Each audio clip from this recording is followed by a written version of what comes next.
میں سوال ہوا کہ باقی کہاں ہے، اسی نسبت سے جو ہے وہ ذہن میں ایک مضمون آ رہا ہے کہ اسلام نے انسان کو جب اس دائرہ کار میں انسان داخل ہوتا ہے تو اس کے لیے کچھ چیلنجز ہوتے ہیں، کیونکہ یہ اتنی بڑی نعمت ہے کہ جس کا اندازہ ہم جو بائی برتھ مسلمان ہیں وہ شاید نہیں لگا سکتے کہ اسلام ہم سے کتنی قربانیاں مانگتا ہے۔ قرآن اس کے متعلق یوں فرماتا ہے، اعوذ باللہ من الشیطان الرجیم، بسم اللہ الرحمن الرحیم، وَلَنَبْلُوَنَّكُمْ بِشَيْءٍ مِّنَ الْخَوْفِ وَالْجُوعِ وَنَقْصٍ مِّنَ الْأَمْوَالِ وَالْأَنفُسِ وَالثَّمَرَاتِ وَبَشِّرِ الصَّابِرِينَ۔ اللہ تبارک و تعالیٰ نے اس آیہ مقدسہ میں فرمایا کہ جو ایمان والے ہیں ہم ان کی کچھ آزمائشیں کریں گے، اور سب سے پہلی جو آزمائش اس میں ہے وہ کس چیز کی ہے؟ خوف کی ہے۔ فرمایا بِشَيْءٍ مِّنَ الْخَوْفِ، کہ ہم انسان کو خوف سے آزمائیں گے۔ وہ خوف کس چیز کا ہے؟ وہ خوف انسان کو سردی کا بھی ہو سکتا ہے، وہ خوف انسان کو گرمی کا بھی ہو سکتا ہے، وہ خوف انسان کے آگے اللہ تبارک و تعالیٰ نے کچھ چیزیں بیان بھی فرما دی کہ وہ خوف بھوک کا بھی ہو سکتا ہے، وہ خوف مال کی کمی کا بھی ہو سکتا ہے، اور وہ خوف جان کا بھی ہو سکتا ہے، اور اسی طرح وہ ثمرات اور پھلوں کی کمی کا بھی ہو سکتا ہے۔ گویا یہاں پر 5-6 چیزیں مینشن کر دی کہ انسان کو جو ہم نے یہ دین عطا کیا، یہ اسلام کی نعمت دی، تو اس کے بدلے میں ہم اس کو کہیں نہ کہیں ان چیزوں سے آزمائیں گے۔ اور پھر آزمائش کے بعد فرمایا کہ وَبَشِّرِ الصَّابِرِينَ، کہ خوشخبری ہے ان کے لیے جو ان پر صبر کرتے ہیں۔ وہ خوشخبری اس کی طرف ہم بعد میں جاتے ہیں، مگر ان تمام خوفوں میں سے ہم ایک خوف جان کا خوف لے لیتے ہیں۔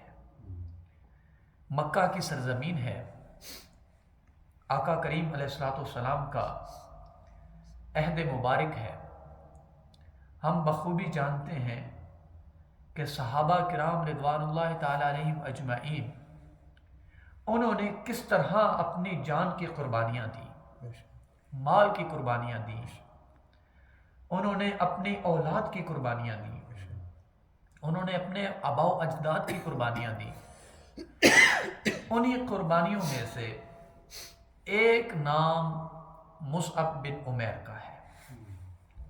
مصعب بن عمیر یہ وہ شخصیت ہے جو قریش مکہ میں سے ایلیٹ کلاس جو تھی اس کے ساتھ تعلق رکھتے تھے، بڑے مالدار اور خوب رو نوجوان تھے، اور آپ ہمیشہ برانڈڈ کپڑے پہنا کرتے تھے، انٹرنیشنل برانڈ۔ آپ جو خوشبو استعمال کرتے تھے وہ خوشبو شام سے آیا کرتی تھی، اور حتیٰ کہ لوگ مکہ کی گلیوں میں سے پہچان لیتے تھے کہ یہاں سے مصعب بن عمیر گزر کر گیا ہے، کیونکہ یہ خوشبو مصعب بن عمیر کے علاوہ کوئی مکہ میں یوز نہیں کرتا۔ اور حتیٰ کہ روایات میں آتا ہے کہ آپ جو جوتا پہنتے تھے وہ بھی انٹرنیشنل لیول سے آپ منگوایا کرتے تھے، یعنی مکہ کا نہیں ہوتا تھا، اور وہ جوتا تھا جو بادشاہوں کے لیے بنا کرتا تھا۔ یعنی آپ کا لائف سٹینڈرڈ یہ تھا کہ چاہے پہناوا تھا، چاہے خوشبو تھی، چاہے زندگی کے باقی معاملات تھے، ہر ایک میں جداگانہ حیثیت رکھتے تھے۔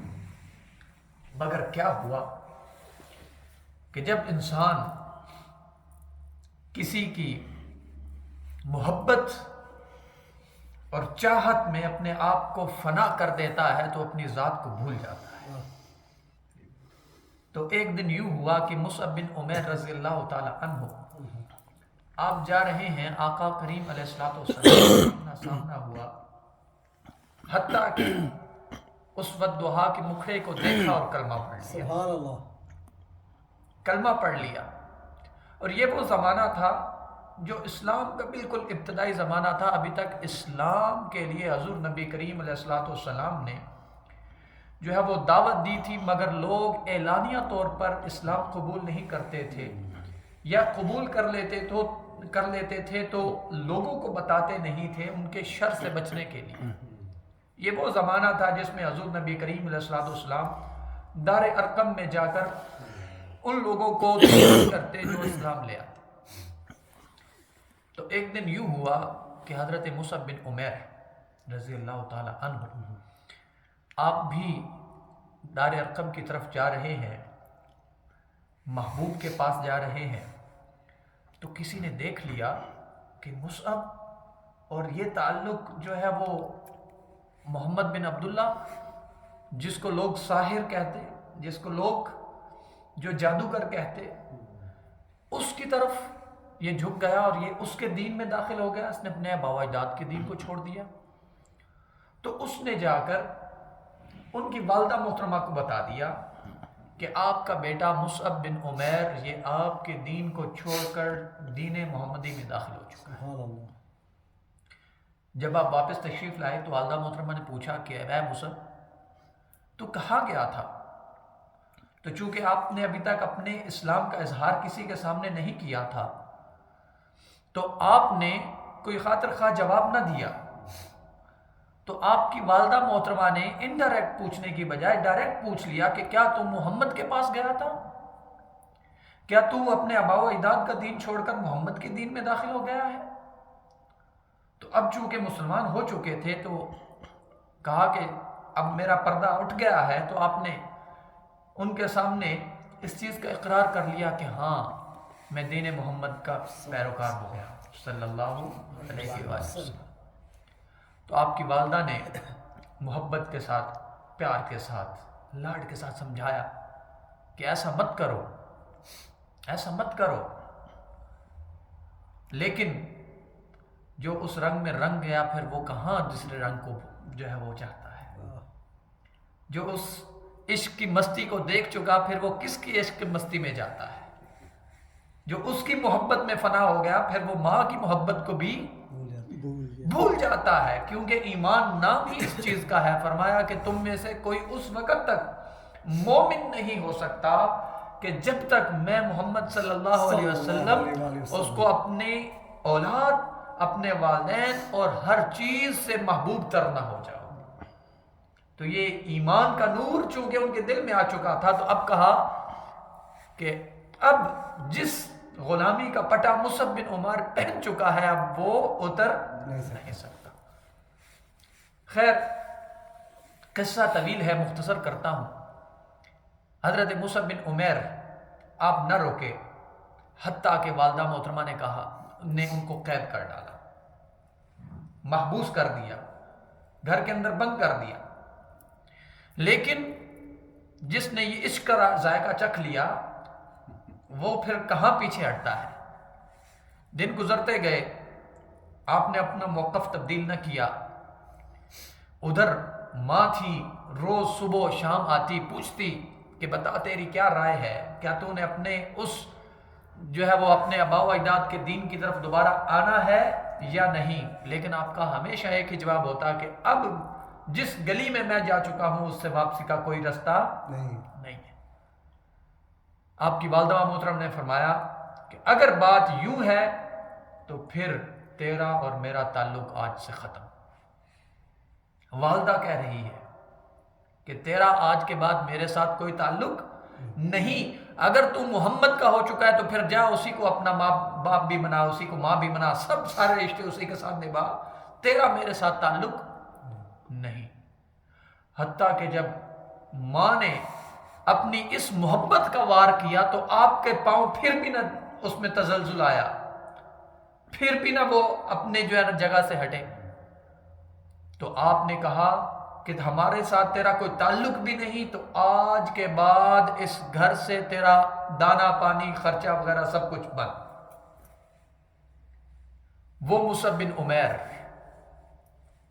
جو بادشاہی طور طریقے میں رہتا تھا، جس کا پہناوا شہنشاہانہ تھا، جس کا کھانا پینا شہنشاہانہ تھا، جو پہنتا بھی انٹرنیشنل برانڈ تھا، جس کی خوشبو سے لوگ اسے پہچانتے تھے، تو اس مصعب بن عمیر نے اس دولت کو بھی اسلام کی خاطر چھوڑ دیا، ٹھکرا دیا، اور محمد عربی صلی اللہ علیہ وسلم کے غلامی میں ایسے گئے کہ پھر پیچھے مڑ کر نہیں دیکھا کہ دنیا کیا ہے اور دنیا کی نعمتیں کیا ہے۔ کیوں کہ اب محمد عربی کی غلامی میسر ہے۔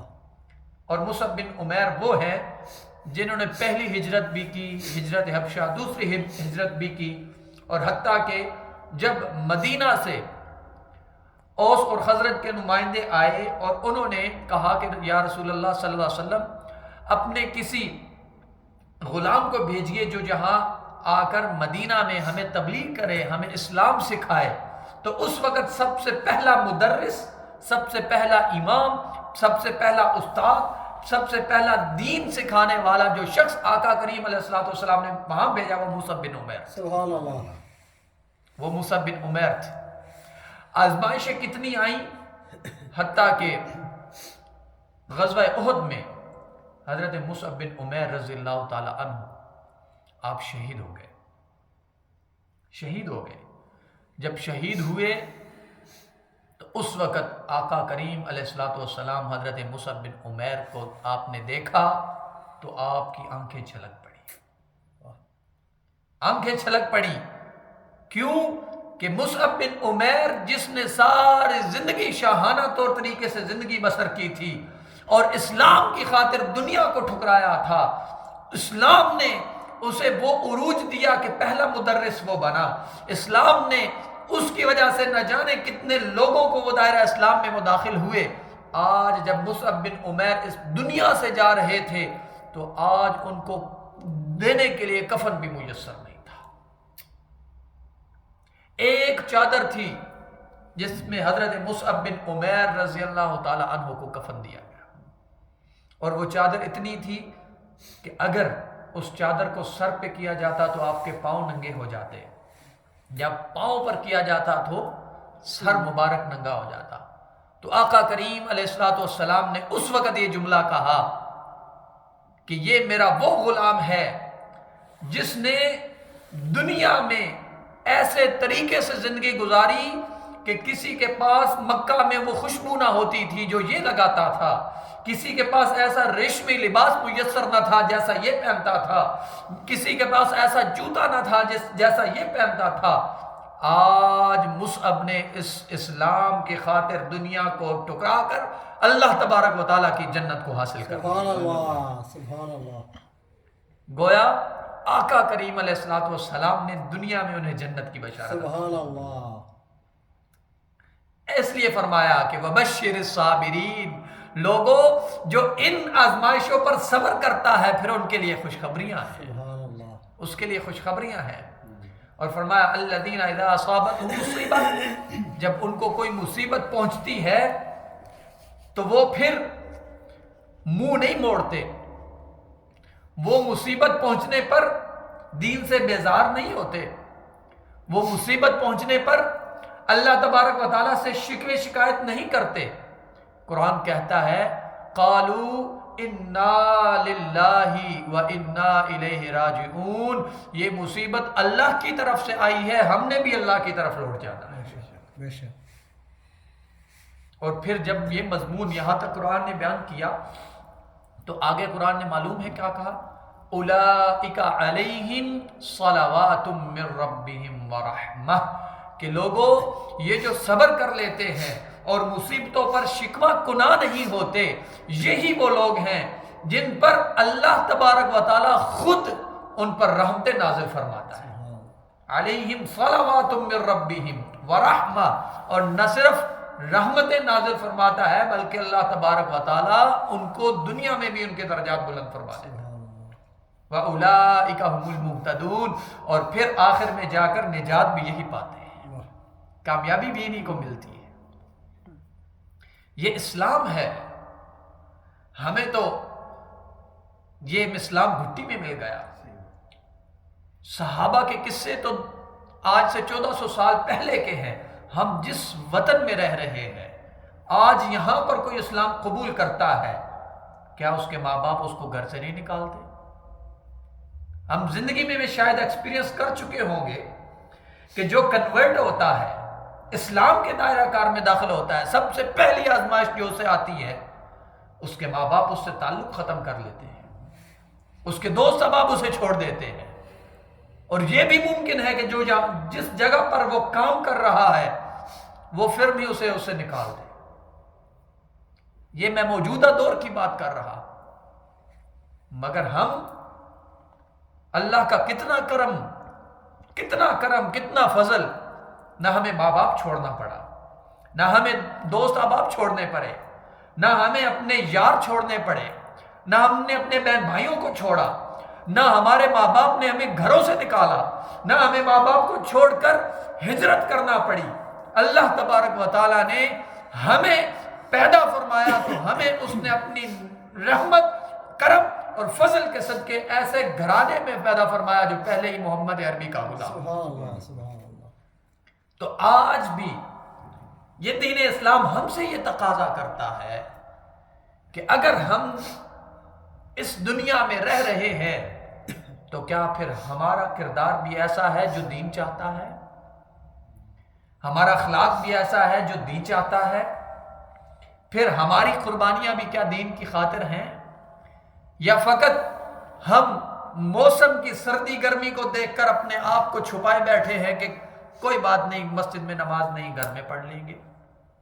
دنیا کی خاطر تو ہم صبح 7 بجے بھی اٹھ کر دفتر پہنچ جاتے ہیں، دنیا کی خاطر تو ہم اپنی آل اولاد کو صبح اٹھا کر ان کے جو ہے وہ اسکولوں تک چھوڑ آتے ہیں۔ کیا دین کی خاطر بھی ہم نے بچے کو اٹھایا کہ اٹھو، سکول کا نہیں، نماز کا ٹائم ہے، پہلے نماز ادا کر لو پھر سکول جائیں گے؟ کبھی رات کو سلانے سے پہلے ہم نے اسے یہ لوری سنائی کہ بچے سو جا، صبح نماز کے لیے اٹھنا ہے؟ کہیں یہ تو نہیں کہتے کہ بچے سو جا، صبح سکول بھی جانا ہے؟ ہمیں سوچنا ہوگا، ہمیں سوچنا ہوگا۔ ارے لوگوں، وہ صحابہ تو وہ تھے کہ جو ان کو دیکھ لیتا تھا وہ پہچان جاتا تھا کہ یہ محمد عربی کا غلام ہے، یہ کوئی عام انسان نہیں۔ لیکن ہمارا کردار کیا ہے؟ آج ہم جس معاشرے میں رہ رہے ہیں، ہمارے گرد و نواح میں ہر دوسرا شخص غیر مسلم ہے، تو کیا ہم نے اپنی زندگی میں اپنے اخلاق کے ذریعے، اپنے کردار کے ذریعے، اپنے معاملات کے ذریعے کسی کے دل تک رسائی حاصل کی؟ کیا ہم نے اس کے دل پر دستک دی کہ وہ پوچھے تو صحیح کہ یار تو کون ہے؟ تیری یہ تعلیمات آئی کہاں سے؟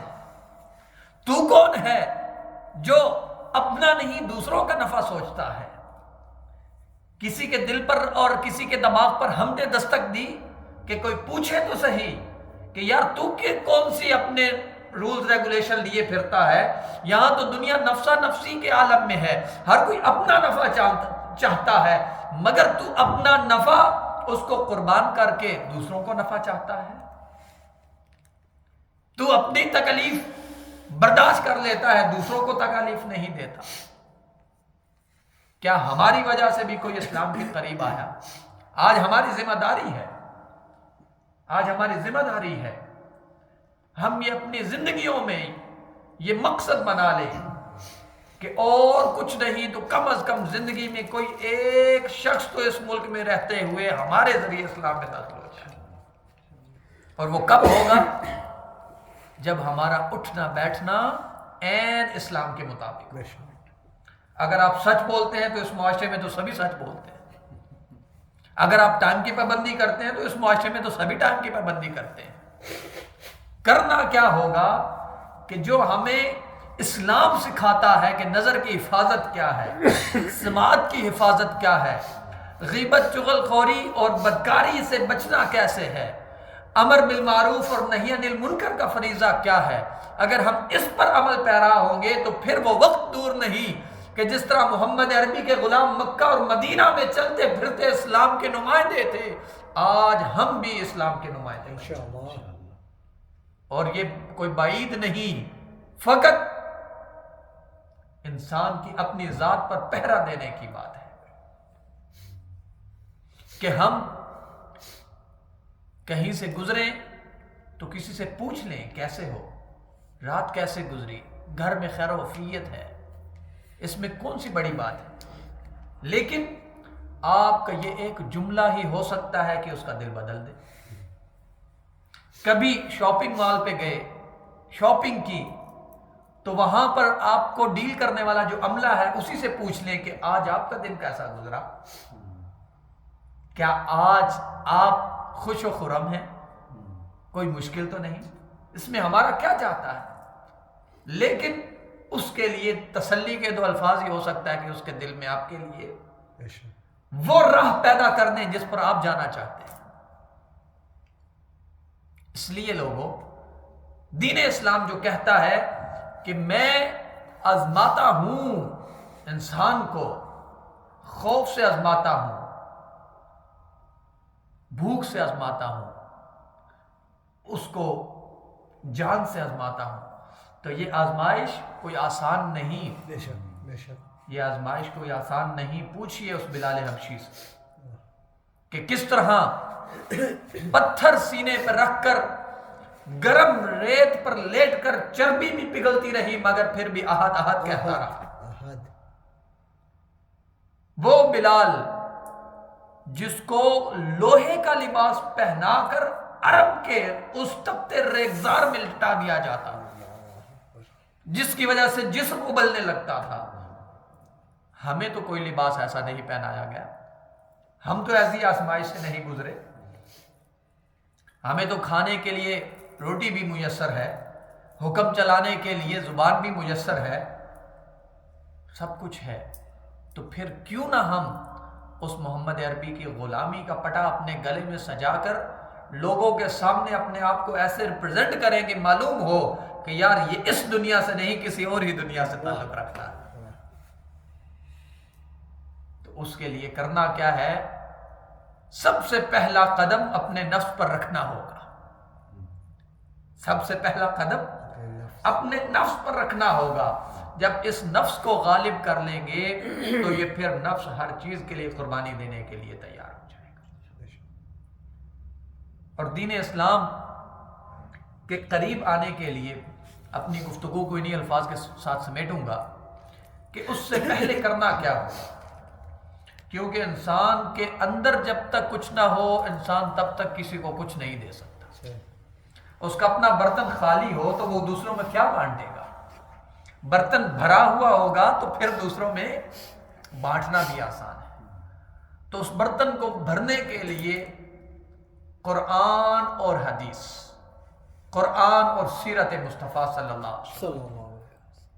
آج سے ہم نے ایک کام کرنا ہے کہ روزانہ کی بنیاد پر قرآن کا بھی مطالعہ کرنا ہے اور سیرت کا بھی مطالعہ کرنا ہے۔ انشاءاللہ کریں گے انشاءاللہ۔ چاہے وہ ایک رکوع ہو، سیرت کا ایک باب ہو یا اس کے چند صفحات ہو۔ اس کے لیے آسانی کیا ہے؟ بعض اوقات انسان وقت میں اتنا چونکہ جکڑا گیا ہے کہ اسے وہ ٹائم میسر نہیں آتا، اگرچہ ہم کوشش کریں تو آ بھی جاتا ہے، مگر آپ کی آسانی کے لیے کہ قرآن اور حدیث کی کسی کتاب کو یا سیرت کی کوئی ایک کتاب جس زبان میں آپ کے لیے آسانی ہو، انگلش میں آسانی ہو تب بھی، اردو میں آسانی ہو تب بھی، اس کو اپنے موبائل میں ڈاؤن لوڈ کر لیں، کیونکہ موبائل ایک ایسی جو ہے وہ ہتھ کڑی ہے جو ہمارے ساتھ ہمیشہ رہتی ہے، چاہے ہم سو رہے ہوں تب بھی سب سے آخری ملاقات کس کے ساتھ ہے ہماری، سب اٹھے تو سب سے پہلی ملاقات کس کے ساتھ ہے، حتیٰ کہ ہمارا عالم تو یہ ہے کہ ہم نماز پڑھتے ہیں تو نماز پڑھنے کے بعد سب سے پہلے جو چیز ہمارے ہاتھ میں ہوتی ہے وہ موبائل، شاید ہماری قبولیت کا میسج ہمارے موبائلوں پر آ جائے. تو اس لیے اور عرفاء نے لکھا ہے،